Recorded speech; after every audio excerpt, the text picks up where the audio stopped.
question this week is a nice simple one, and one that causes us to revise perhaps things we've said so far, discussed so far, and certainly I've written about. And if you're here on the video blog channel, you very likely have heard about or have an interest in, and the question is, what is the 3 stages of human awakening?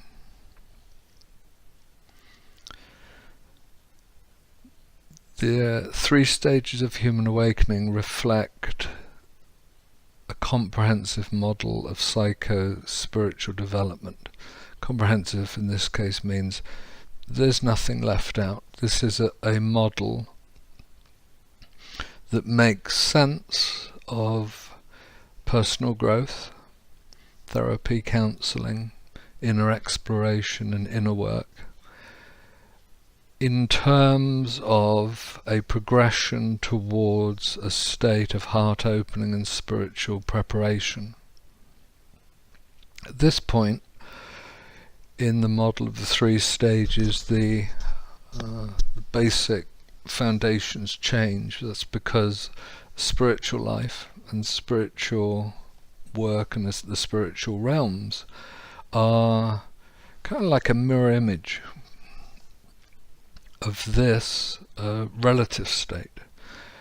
They may coexist in a sense, but nonetheless there is certain new ground rules and fresh ways of being in the spiritual realms which don't translate either way, from one to the other, from human to spiritual, from spiritual to human.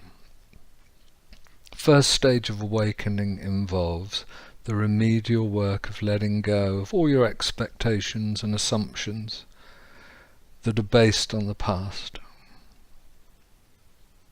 If you look objectively, and were you a cynic or a skeptic about this, I ask you to consider for yourself, or perhaps somebody who you're with through the day, just how much in terms of breathing, living, relating, reacting,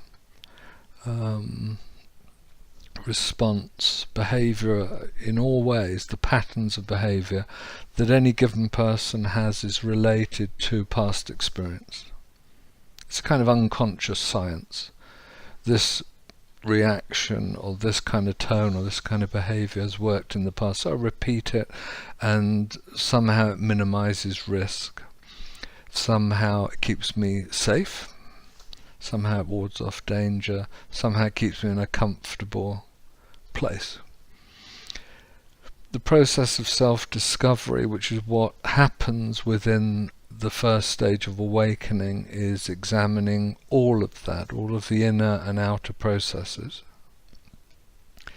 in order to arrive at a place where you say, well, it's costing me too much. This apparent retreat from danger, or minimizing of risk, or resisting spontaneity, is also compromising the vividness of life, the wonder of life, and therefore I'm not going to persist. I'm not going to persist in the conscious, the subconscious and the unconscious urges and impulses and support for maintaining myself in this repetitive place of unfreedom.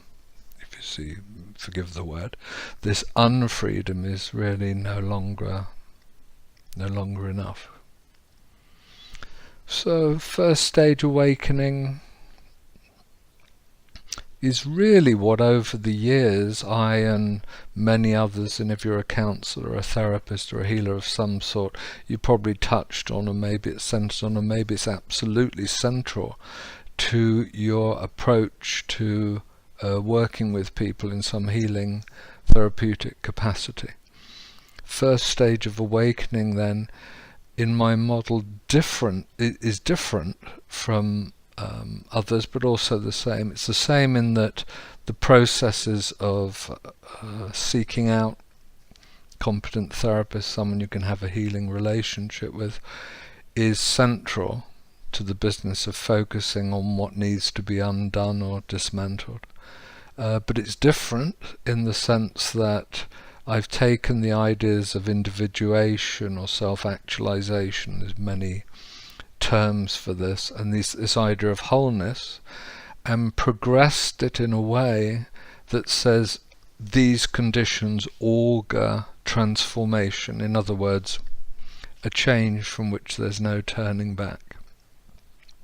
So let's consider this nice and revisional question further in the next presentation in the video blog series, when we'll talk about the second stage of awakening.